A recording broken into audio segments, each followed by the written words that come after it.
Hi dear friends, അസ്സലാമു അലൈക്കും. Welcome back to my channel. അപ്പോൾ ഇന്ന് ഞാൻ വന്നിട്ടുള്ളത് മോർണിംഗ് അല്ല കേട്ടോ. ഇന്ന് ഞാൻ ഡിന്നറിനാണ് കേട്ടോ ദോശ റെഡിയാക്കുന്നത്. അപ്പോൾ ഇന്നത്തെ ദിവസം ഒരുപാട് ജോലികളൊക്കെ ഉണ്ടായിരുന്നു. അപ്പോൾ പിന്നെ രാത്രിയിലോട്ട് ഫുഡ് ഉണ്ടാക്കാനുള്ള സമയം കിട്ടിയില്ല കേട്ടോ. അപ്പോൾ ഇന്ന് ഞാനപ്പോൾ ദോശയാണ് കേട്ടോ റെഡിയാക്കുന്നത്.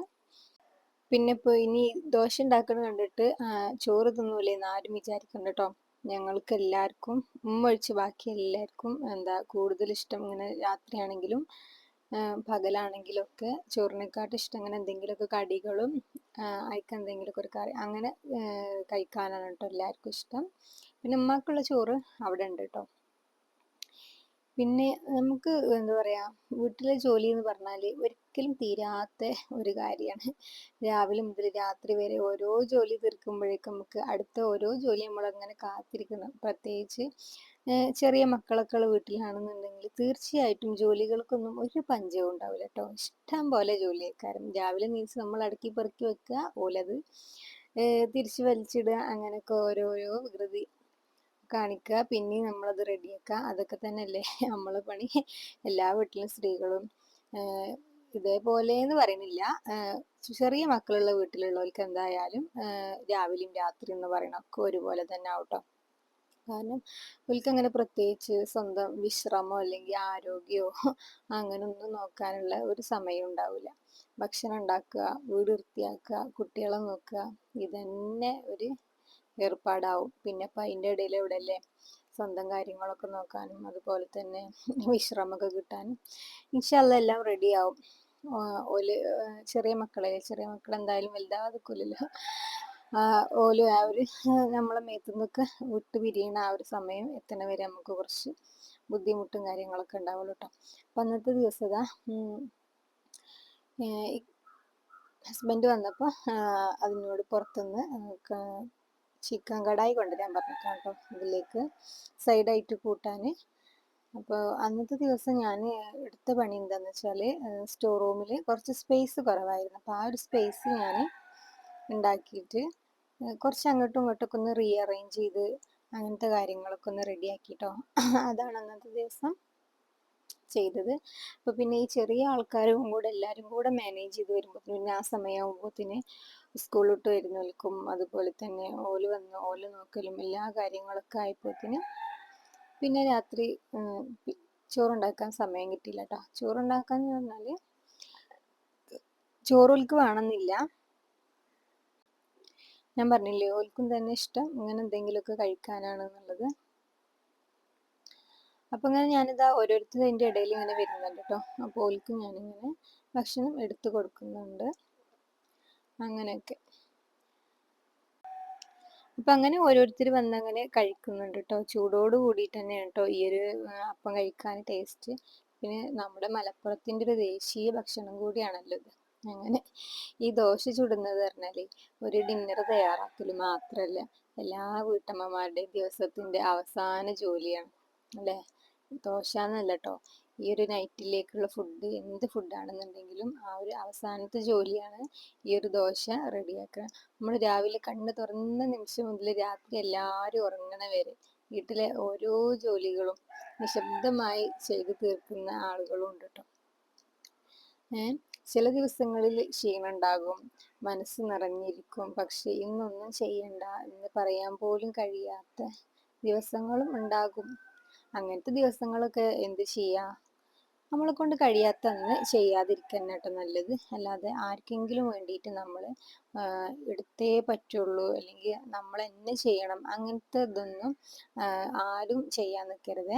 നമ്മൾ എന്ത് ചെയ്യണം, നമ്മളെ ആരോഗ്യം കൊണ്ട് നമുക്ക് നമ്മുടെ ശരീരം കൊണ്ട് ചെയ്യാൻ കഴിയുന്നതാണെന്നുണ്ടെങ്കിൽ നമ്മൾ ചെയ്ത് തീർക്കുക. അല്ലാന്നുണ്ടെങ്കിൽ അവിടെ കിടന്നോട്ടെ, ആരും ഒന്നും ചെയ്യേണ്ട ഒരു കാര്യമില്ല. നമുക്ക് എന്താ പറയുക, നമ്മൾ ക്ഷീണവും കാര്യങ്ങളും എല്ലാം മാറിയതിന് ശേഷം നമ്മൾ നമ്മൾ ചെയ്യാൻ എന്ത് ജോലിയാണോ നമുക്ക് ചെയ്യാൻ ബാക്കിയുള്ളത് അതൊക്കെ ചെയ്യട്ടോ. ഞാനൊക്കെ പല ദിവസങ്ങളും ചിലപ്പോൾ എനിക്ക് ഒരു ജോലിയും ചെയ്യാൻ കഴിയാത്ത സാഹചര്യങ്ങൾ വരെ ഉണ്ടാവാറുണ്ട് കേട്ടോ. ചില സമയത്ത് ഞാൻ പറഞ്ഞില്ലേ, ചെറിയ ആളെ കൊണ്ട് നമുക്ക് ഒരു ജോലി പോലും എന്താ ഭക്ഷണം വരെ ഉണ്ടാക്കാൻ പറ്റാത്ത സന്ദർഭങ്ങൾ. അപ്പോൾ നമ്മൾക്ക് എന്തെങ്കിലുമൊക്കെ ഫുഡ് വെച്ച് അഡ്ജസ്റ്റ് ചെയ്ത്, ഇത് ഞാൻ മാത്രമല്ല കേട്ടോ, ഒരുപാട് പേരിങ്ങനെ ചെറിയ മക്കളുള്ള എല്ലാവരുടെയും സന്ദർഭം സാഹചര്യമൊക്കെ ഇങ്ങനെ തന്നെ ആവും. ഓലിപ്പോൾ വളർന്നു വരുന്ന സമയമാണല്ലോ, ഓല കൂടെ നമ്മൾ ടൈം സ്പെൻഡ് ചെയ്യണം. അതോടൊപ്പം നമുക്ക് ഫുഡും കാര്യങ്ങളും അതുമാണല്ലോ, അതും നമ്മൾ ഉണ്ടാക്കണം. പിന്നെ അതൊക്കെ ഉണ്ടാക്കണം, ഒരു രണ്ടും കൂടെ നമ്മൾ മാനേജ് ചെയ്ത് പോകണം എന്നുണ്ടെങ്കിൽ നമുക്ക് തന്നെ ഒരു ഐഡിയ വേണം. നാളെ നമ്മൾ എന്ത് ഉണ്ടാക്കണം, അല്ലെങ്കിൽ എന്തൊക്കെ ഫുഡ് നമുക്ക് സിമ്പിളായിട്ട് ഉണ്ടാക്കിയാണ്ട്. ഫുഡ് എന്ന് പറഞ്ഞാൽ നമുക്ക് ജീവിച്ചു പോകാൻ മാത്രം കഴിക്കാനുള്ളൊരു സംഭവമാണല്ലോ. നമ്മൾ കേരളത്തിൽ മാത്രമേ കാരണം തോന്നുന്നു, എനിക്കറിയില്ല. പൊതുവെ എനിക്ക് തോന്നുന്നത് ഇന്ത്യൻ്റെ മേലൊക്കെ അങ്ങോട്ടൊക്കെ ഓലൊക്കെ എന്തെങ്കിലുമൊക്കെ ഒരു ഫുഡ് അങ്ങനെ ഉണ്ടാക്കി തിന്നുന്നത് നമുക്ക്. പക്ഷെ നമ്മൾ കേരളീയർക്ക് അങ്ങനെ അല്ലല്ലോ. രാവിലെ നല്ലൊരു ബ്രേക്ക്ഫാസ്റ്റ്, പിന്നെ ഉച്ചക്ക് നല്ലൊരു എന്താ പറയുക മീൽസ് തന്നെ, അതിൽ 2-3 കറി അങ്ങനെയൊക്കെ ഉണ്ടാക്കുന്ന വീടുകളും ഉണ്ട് കേട്ടോ ഒരുപാട്.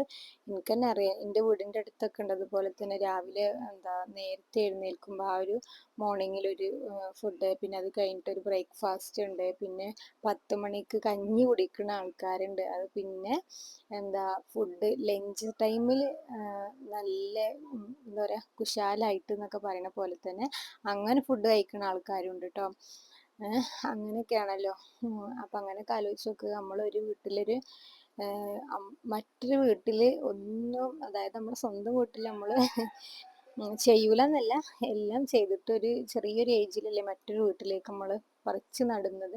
ആ ഒരു പ്രായം മുതൽ തന്നെ നമ്മളല്ലേ ആ വീട്ടിലുള്ള എല്ലാ കാര്യങ്ങളും എല്ലാ ചുമതലകളും നമ്മൾ ഏറ്റെടുക്കുകയാണ്. ഒരു 10-40 വയസ്സായ ഒരു സ്ത്രീ ഒരു വീട് എങ്ങനെ മാനേജ് ചെയ്ത് കൊണ്ടുപോകുന്നു. പല വീടുകളിലും ഞാൻ കണ്ടിട്ടുണ്ട് കേട്ടോ, ചെറിയ ചളി അതുപോലെ തന്നെ പൊടി അങ്ങനത്തെ ഒക്കെ ആയാലും ഒക്കെ ഓരോ കുറ്റങ്ങളും കുറവുകളും. അതൊന്നല്ല ഇപ്പം നമ്മളെ വിഷയത്തിൽ നിന്ന് തെന്നി മാറിപ്പോകുന്നുണ്ട് കേട്ടോ. അങ്ങനെയൊക്കെ ഒരുപാട് സ്ത്രീകൾ ബുദ്ധിമുട്ട് അനുഭവിക്കുന്നവരും അങ്ങനത്തെ സാഹചര്യങ്ങളും സന്ദർഭങ്ങളൊക്കെ ഉള്ള ആൾക്കാരും ഉണ്ട് കേട്ടോ. അപ്പോൾ ഞാൻ പറഞ്ഞു വന്നത് എന്താ വെച്ചാൽ, നമ്മൾ സ്ത്രീകൾക്ക് ഒരു ദിവസം ഒന്നിനും സമയം, അതായത് നമ്മുടെ കാര്യങ്ങൾക്കൊന്നും ഈ സമയം കിട്ടാറില്ല. ഈ വക കാര്യങ്ങളൊക്കെ ചെയ്തു വെച്ചിട്ട് നമുക്ക് പിന്നെ രാത്രിയോ പകലോ എന്ന പോലെ ഒരു വിശ്രമത്തിന് രാത്രിയിൽ കുറച്ച് സമയം വിശ്രമിക്കാൻ സമയം കിട്ടിയാൽ കിട്ടി, അല്ല എന്നുണ്ടെങ്കിൽ കിട്ടിയില്ല എന്ന് തന്നെയാണ് പറയാനുള്ളത് കേട്ടോ. അപ്പോൾ പറഞ്ഞു വന്നത് എന്താ വെച്ചാൽ, നമുക്ക് ആരോഗ്യം ഉണ്ടെന്നുണ്ടെങ്കിൽ ഏത് വീട്ടിലായിക്കോട്ടെ, നമ്മുടെ വീട്ടിലാണെങ്കിലും ഹസ്ബൻഡിൻ്റെ വീട്ടിലാണെങ്കിലും, ഹസ്ബൻഡിൻ്റെ അല്ല നമ്മുടെ സ്വന്തമായിട്ടുള്ള വീടുണ്ടാവുമല്ലോ, അതിലാണെന്നുണ്ടെങ്കിൽ നമുക്ക് ആരോഗ്യവും അതുപോലെ തന്നെ അത് എടുക്കാനുള്ളത് ഉള്ളൊരു കഴിവുണ്ടെന്നുണ്ടെങ്കിൽ അത് ചെയ്യാല്ല എന്നുണ്ടെങ്കിൽ അത് നമുക്ക് കഴിയുന്ന സമയത്ത് ചെയ്താൽ മതി കേട്ടോ. അല്ലാതെ മറ്റുള്ളവർ എന്ത് വിചാരിക്കും എന്നുള്ളൊരു മൈൻഡിൻ്റെ ഒന്നും ആരും എടുക്കാൻ നിൽക്കണം. നമ്മുടെ ആരോഗ്യം പോകും, അത്രേ ഉണ്ടാവുള്ളൂ, വേറൊന്നും സംഭവിക്കാനില്ല. അപ്പം അങ്ങനെ എല്ലാവരുടെ വിശപ്പൊക്കെ മാറിയതിന് ശേഷമാണ് കേട്ടോ അപ്പം ഞാൻ എൻ്റെ വിശപ്പൊന്ന് മാറ്റാൻ പോകുന്നത്. അതെല്ലാവരും അങ്ങനെ തന്നെയാണല്ലേ, എല്ലാവരും കഴിച്ചതിന് ശേഷമായിരിക്കുമല്ലോ വീട്ടിൽ നമ്മൾ ഫുഡ് ഉണ്ടാക്കുന്ന ആളാണല്ലോ ഇപ്പം നമ്മൾ എല്ലാവരും കഴിഞ്ഞിട്ടാണല്ലോ നമ്മൾ കഴിക്കാറ്. എങ്കിലും ഈ ചെറിയ നിമിഷങ്ങളും അടുക്കളയിലെ ഈ സമയങ്ങളും ഇതൊക്കെ തന്നെയല്ലേ നമ്മുടെ ജീവിതത്തിന്റെ ഭാഗം. അപ്പൊ ഇത് കാണുന്ന എല്ലാ സ്ത്രീകൾക്കും നിങ്ങൾ ചെയ്യുന്ന ഓരോ ചെറിയ കാര്യത്തിനും വിലയുണ്ട്. അത് പലപ്പോഴും പറയപ്പെടാതിരുന്നാൽ പോലും അതിന് വിലയില്ല എന്നല്ല കേട്ടോ. നമ്മളെ ഓരോ കാര്യങ്ങൾക്കും നമുക്ക് വിലയുണ്ട്. അപ്പൊ എന്ത് ചെയ്യാം, നമ്മൾ സ്വയം ശ്രദ്ധിക്കാനും വിശ്രമിക്കാനും ഒക്കെ നമ്മൾ സമയം കണ്ടെത്തുക. ആ ഒരു കാര്യത്തിൽ ആരും മറക്കരുത് കേട്ടോ. കാരണം നമ്മളും ഈ ഒരു വീട്ടിലെ പ്രധാനപ്പെട്ട ഒരംഗമാണ്, ഏറ്റവും പ്രധാനപ്പെട്ട ഒരു അംഗമാണ് നമ്മളില്ലാന്നുണ്ടെങ്കിൽ ആ ഒരു വീട് പൂർണ്ണമാവില്ല എന്നാണ് എനിക്ക് തോന്നുന്നത് കേട്ടോ. അപ്പോൾ നിങ്ങൾക്ക് എന്താണ് പറയാനുള്ളത് വെച്ചാൽ നിങ്ങൾ താഴെ കമൻറ്റ് ബോക്സിൽ അറിയിക്കുക. അതുപോലെ തന്നെ ചാനൽ ആരെങ്കിലും സബ്സ്ക്രൈബ് ചെയ്യാതെ കാണുന്നവരൊന്നുണ്ടെന്നുണ്ടെങ്കിൽ ചാനലൊന്ന് സബ്സ്ക്രൈബ് ചെയ്യുക, ഒന്ന് സപ്പോർട്ട് ചെയ്യുക. പുതിയ നല്ലൊരു വീഡിയോയുമായി വീണ്ടും കാണാം. Thanks for watching. Bye.